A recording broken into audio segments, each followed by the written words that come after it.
The Thunder Warriors were the first genetically engineered superhumans created by the Emperor of Mankind, the precursors to the present-day Space Marines. They were created for a single purpose: to unite the homeworld of humanity beneath the Emperor's rule, dragging it back from the chaos and anarchy into which it had fallen. The Thunder Warriors were even stronger and more resilient than the Emperor's subsequent legions of Astartes. However, their lifespans were notably shorter. They would also prove to be genetically unstable. They suffered from often dangerous mental instability and early metabolic collapse as their bodies began to reject their unnatural augmentations. Imperial records would suggest that the last Thunder Warriors gave their lives heroically during the final battle of the Unification Wars in Millennium 30. This was to allow the reunification of Old Earth under the rule of the Emperor, forging the beginnings of the Imperium of Man.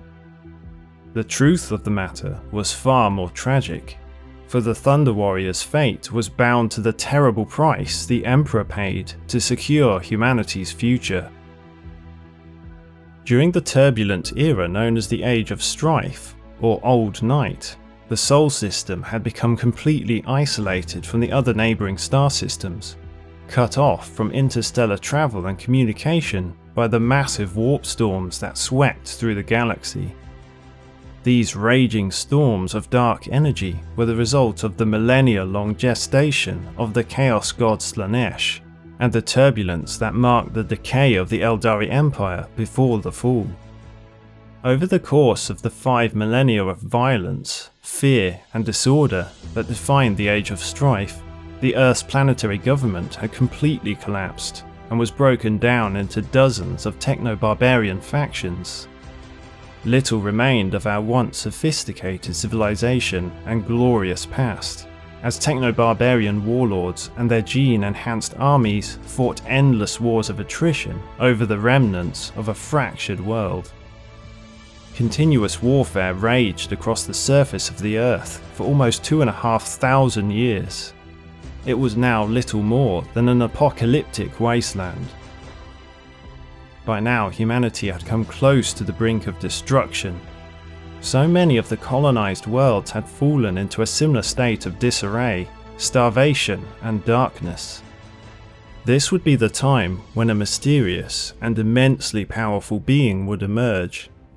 A nameless psyker who had, until now, wandered the Earth in obscurity for thousands of years. Out of the seemingly endless nightmare came a single being. Until now, his identity was of little concern, but he would later rise to become one of the most important characters in the galaxy, known only by a singular title, the Emperor of Mankind. He believed that if humanity were to survive, he would need to take charge of their destiny himself. He intended to conquer and rebuild the homeworld of humanity, saving them from their own destruction by establishing a new system of governmental order known as the Imperium of Mankind. The Emperor was not only a peerless warrior of immense power, but had many other traits that would be necessary to lead humanity from a state of perpetual darkness into the light. He possessed a deep understanding of economics, rational thinking, philosophy, foresight, and an unrivaled knowledge of science. Everything and more that would be required from a master of mankind. Unlike so many of the techno-barbarian warlords before him, the Emperor was selfless and fought not for his own personal gain, but for a higher purpose of restoring humanity to a time of strength and power. Within the labs of his underground facility, deep beneath the Himalayan mountains, the Emperor made preparations for a history-changing event that would forever shape and alter the future of humanity. He began experimenting on the human genetic code, which would later result in the basic template for what would become the Astartes, the greatest warriors in the galaxy. These events would mark the beginnings of the Unification Wars. The Emperor began to rapidly accelerate his plans by recruiting test subjects from the techno-barbarians that wandered the surface. Their bodies were augmented and genetically altered, which greatly enhanced their strength, durability, and combat potential. They were moulded into the first of the Emperor's superhuman creations, the Thunder Warriors, who would form the bulk of his new army. The techniques to create such warriors were not as advanced or efficient as what would later be used to create the Space Marines. However, the outcome of his experiments yielded promising results. The Proto-Astartes proved to be far more powerful than any of the feral barbarian warriors that claimed fealty over the various fragmented realms of old Earth. They had tremendous, unequalled upper body strength, which, when coupled with the enhancements provided by their Mark I Thunder power armor, made them virtually unstoppable in close combat engagements. A single punch would be enough to completely crumple through the torso of a normal human. The armor worn by the Thunder Warriors was commonly known as Thunder power armor, which took its name from the thunderbolt and lightning symbol called the Raptor Imperialis that the Emperor used during the Unification Wars. This was before he later adopted the double-headed eagle symbol known as the Imperial Aquila during the Great Crusade. Once the Emperor had gathered sufficient military forces, his army of warriors, clad in golden thunder armor and wielding large, experimental bolt weapons, marched out from what would later become the Imperial Palace to conquer the surface of Terra. To carry out his greater plans for humanity, the Emperor was willing to accept that this conquest would result in the loss of many innocent lives, but it would be a necessary step in achieving the unification of mankind. During the Unification campaign, brutal, full-scale battles raged across the surface of Terra. The landscape was sundered and shattered in the conflicts that lasted for weeks on end, with body counts numbering in the millions. The power and dominance of the Emperor's armies could not be opposed, and they washed away all resistance with overwhelming might. Despite their many early victories in the Unification Wars, the Thunder Warriors were far from perfect. Signs of mental and biological instability became increasingly apparent, with some suffering random and catastrophic biological and metabolic failure after a span of just a few years, their own superhuman bodies rejecting their genetic transformations. As the Unification Wars drew to a close, the Emperor knew all too well that his new Imperium would need a more permanent and stable force of super soldiers to carry out his plans for the Great Crusade and conquer the galaxy. So, as the Thunder Warriors waged war in his name, he began the next phase of his plan. He assembled a team of scientists and gene wrights to construct new genetic laboratories deep in the vast dungeons of his Terran fortress in the Himalayan mountains. This team became known as the Imperial Biotechnical Division. Their work progressed for decades in absolute secrecy and resulted in the creation of the 20 Astartes legions, along with their primarchs, one to command each legion. All the history and genetic secrets of the Age of Strife went into their creation, hard wisdom gained through the success and failure of the Thunder Warriors, who were the Space Marine prototypes and the workings of the Emperor's own genius. The new Astartes were crafted to be truly superior in every way to average humans, morally, spiritually, intellectually, and physically. Their lifespans were also significantly enhanced in preparation for the undertaking of the Great Crusade, allowing the Emperor's new super soldiers to survive the vast journeys between the lost planets of humanity.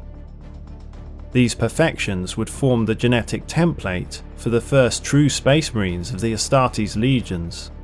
They would be the permanent replacement to the crude and imperfect Thunder Warriors. The creation process was quickly refined and systemized, and numbers of the genetically enhanced warriors created by this advanced technique grew swiftly. At first, the new Astartes were armed and armoured the same as the Thunder Warriors before them. They were organised into 20 distinct regiments, numbering just a few hundred warriors each, much like the Thunder Warriors they intended to replace. Although not fully disclosed at the time, this division was more than just an administrative one, as each regiment contained different variations of gene seed encoding drawn from each of the Primarchs. This often manifested its influence in subtle and unexpected ways, such as slight changes to physical appearance and psychological character of the Space Marines. With the intake of new blood from the areas of Terra that had already sided with the Emperor, the Astartes regiments rapidly expanded into legions. The new warriors quickly eclipsed and replaced the brutal and unstable Thunder Warriors. With the Space Marines at the forefront of Imperial efforts, victory followed victory in quick succession.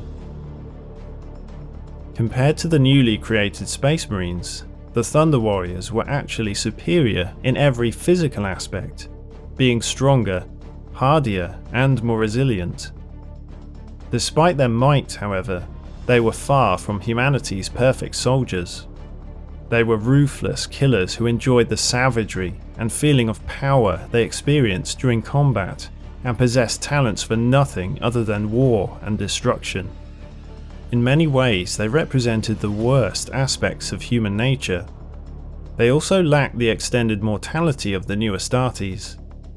The Emperor had intended this by design, as the Thunder Warriors were merely a tool, a blunt object to bludgeon a ravaged world back into a civilized and functional society. In truth, their genetic legacy was never meant to last beyond the achievement of Terra's unity.